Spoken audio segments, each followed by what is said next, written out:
Olá, tudo bem com vocês? Espero que sim, hein? Mais uma vez estou aqui hoje para trazer para você mais uma história inspiradora. Sabe de quem que eu quero falar hoje? De um grande patriarca que se tornou o pai da fé na galeria dos heróis, como alguém que teve fé a ponto, de fazer uma grande prova diante de Deus. Eu estou falando de Abraão. Abraão era o nome que antes dele receber o nome Abraão.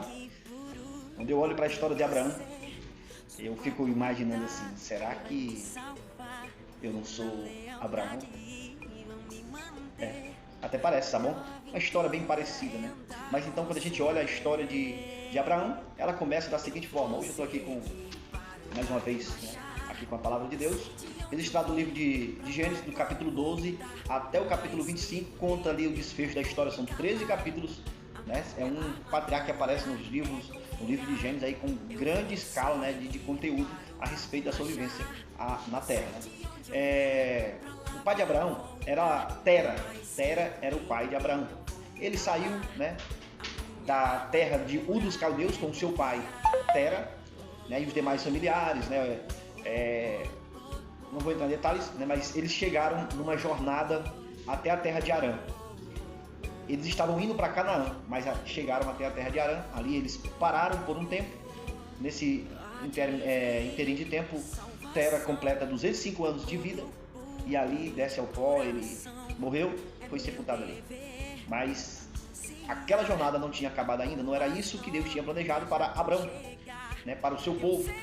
Tera teria sido também convocado a fazer esse chamado caso ele não tivesse parado ali em Harã, no meio de um povo que era um povo que não temia Deus, que as formas de idolatria influenciaram a vida, dos servos de Deus ali, mas Abraão foi um homem sincero e temente a Deus, de forma tal que Deus fez um chamado para Abraão. E ele fez uma promessa também para Abraão. O chamado foi: Abraão, sai da tua terra, da tua parentela e vai para uma terra que eu te mostrarei. De ti farei, essa é a promessa, de ti farei uma grande nação, e te abençoarei os que te abençoarem, e te amaldiçoarei os que te amaldiçoarem. Então, começa-se uma longa jornada, 75 anos de idade, Abraão sai de Harã, seguindo para Canaã. Ele começa sua jornada atravessando todo o Siquém. Ele chega lá Ele chega debaixo do carvalho, de Moré. Deixa eu ver como é que está aqui escrito. Carvalho de Moré, Nesse tempo ali habitava os cananeus. E dali ele foi em diante e seguiu até o Negueb. Mas ali a palavra de Deus diz que lá em Negueb houve fome. E para sair da fome, assim como no tempo de José, e de Jacó, também Abraão se encontrou em situação em que o povo estava com fome e foi para o Egito. Chegando no Egito, um fracasso, na vida do homem, na vida do homem de Deus, que foi Abraão. Ele mentiu, até porque ele realmente era irmão também de Sarai, que era assim o nome dela, porque ela era filha, por parte, somente, se não me engano, não estou lembrando agora, é só olhar aqui, mas está aqui a verdade, só por meio de pai, E aí o que acontece? Com certeza, ele teve que falar. O medo dele era que se ele dissesse que era esposo, ele fosse morto e eles tomassem ela para eles no Egito, Mas aí quando foi mostrado, ao rei do Egito, ele disse: o que é isso que você fizeste comigo? O que você fez comigo? Então ele devolveu a esposa de Abraão e não era necessário ele mentir. Ali ele foi bem sucedido também no Egito. Eles vão para um lugar,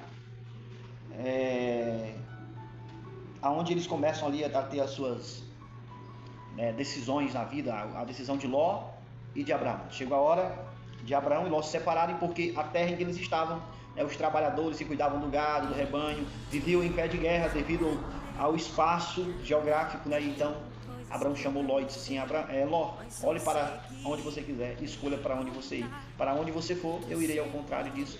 E ali Ló escolheu o lugar mais verdejante, mais arejado, com maior fertilidade, e seguiu aquele rumo. E Abraão foi no sentido contrário, se separaram. Agora o que acontece é que naqueles lugares, aquelas campinas em que Ló escolheu, era onde estava situada a cidade de Sodoma e Gomorra. E aconteceu que 5 reis, né, fizeram uma guerra e levaram Ló preso. Quando Abraão soube, né, que Ló estava preso, ele juntou a sua turma, foi lá, além de vencer os inimigos, resgatou Ló, ainda conseguiu um grande despojo, do qual ele encontrou o sacerdote, né, Melquisedeque, né, rei de Salém. Trouxe pão e vinho, ele era o sacerdote do Deus Altíssimo, ele abençoou Abraão, e Abraão deu a Melquisedeque o dízimo de tudo. A gente já vê aí a fidelidade de Abraão com respeito aos recursos que ele obteve, dando o percentual de 10% como iniciativa, né? Mesmo que outrora não houvesse, não aparece, né, na Bíblia um pedido específico, mas homens de Deus se moveram por Deus, e Deus realmente tem esse princípio, né, da fidelidade. Desde o Éden ele tinha uma árvore que disse que essa árvore pertencia a ele, e assim foi, né? Jacó também, quando saiu, né, fugitivo e estava lá, ele decidiu, quando não tinha nada, ele decidiu de tudo que ele possuísse, ele ia dar o dízimo a Deus, né? Então assim, vamos passar isso aí, essa fletagem aí, passar para frente. Então Deus faz uma aliança com Abraão, né? E a gente sabe o que aconteceu. Deus disse que ele teria um filho, e desse filho teria uma grande descendência, inúmeras pessoas como as estrelas do céu. Mas aconteceu algo, né, que Sarai conversa com Abraão e diz assim: ele, você precisa ter filho.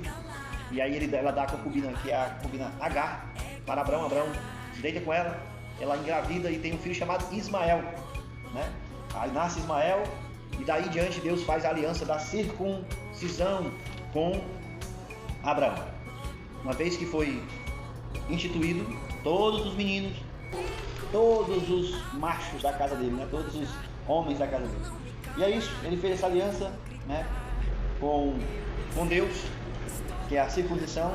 Deus prometeu um filho a Abraão, e Deus concedeu, né, essa promessa, que é o filho prometido.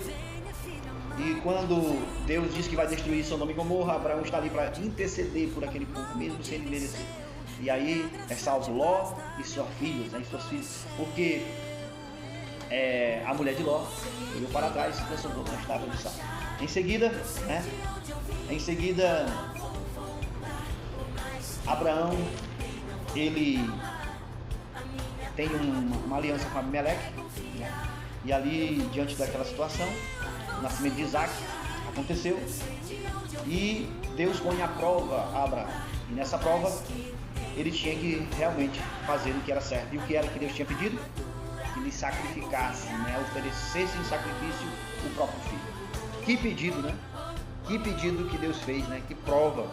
E ali Abraão leva Isaac, né, até o monte em que ali eles deveriam apresentar diante de Deus esse sacrifício, que era o próprio filho. Então tal aqui diz no capítulo 22, né? No terceiro dia Abraão ergueu os olhos e viu um lugar de longe. Então disse aos seus servos: esperem aqui com o jumento, eu e o rapaz iremos até lá. Depois de termos adorado, voltaremos para junto de vocês. E aí, nessa hora, Isaac rompeu o silêncio e disse a Abraão, seu pai: meu pai, Abraão, eis-me aqui, meu filho. Isaac perguntou: eis aqui o fogo e a lenha, mas onde está o cordeiro para o holocausto? E Abraão respondeu a famosa frase que diz: Deus proverá. Deus proverá. E aí o que aconteceu de fato? Quando Abraão estava pronto para fazer o sacrifício de seu filho, quando levantou as mãos com um punhal, um anjo apareceu e disse assim: não toque, não lhe faça nenhum mal, pois o Senhor o lhes provou e sabe que você é fiel. E ali apareceu a providência, né, de um cordeiro que foi sacrificado no lugar de Isaac. Tem um simbolismo, né, que o filho primeiramente o cordeiro morreu no lugar do filho, mas depois o filho morreu em substituição ao cordeiro que foi instituído como expiação pelo pecado. Então Cristo hoje, né, ele fez por nós o sacrifício, e hoje ele advoga, né, ele é o nosso sumo sacerdote para apresentar o seu próprio sangue por nós pecadores. E a história de Abraão, ela é relevante porque ela tem, né, ela leva a nós a informação de fidelidade, de fé, de propósito, apesar de todas as coisas negativas que aconteceram na vida de Abraão, mas o que nos vale de melhor de reter aquilo que é bom, pois a Bíblia ela não esconde os defeitos de seus, né, personagens. A Bíblia não esconde defeitos, assim como não são escondidos os nossos defeitos quando estamos diante de uma sociedade. Então, fica claro que o que vale para a nossa vida, o que é real, o que é magnífico para a nossa vida é sermos fiéis a Deus e termos fé como teve Abraão, né? Quando foi para oferecer o seu filho, o seu único filho, ainda assim ele foi fiel a Deus, porém Deus impediu que isso acontecesse. E quando chega o momento, né, a Sarai é sepultada, morre, e é pedido que Isaac se case, e foi procurado uma esposa para ele, e ele casou mediante, né, os critérios e os princípios de Deus para a vida da sua família. Então, de Isaac em diante, né, depois sai Jacó, né, e Jacó é pai das 12 tribos de Israel, e de Abraão, ele é o primeiro ali com Sarai, né, a fazer parte da árvore genealógica que nos pertence até hoje. Pela fé, pertencemos a este grupo. Que Deus possa abençoar a sua vida. Vamos orar para Deus lhe abençoar. Querido Deus, que o Senhor abençoe a vida de quem está ouvindo essa história. História que nos inspiram. Às vezes falta palavras aqui. Mas que o Senhor complete aquilo que está precisando na vida de quem está ouvindo, pelos nossos pecados, em nome de Jesus. Amém.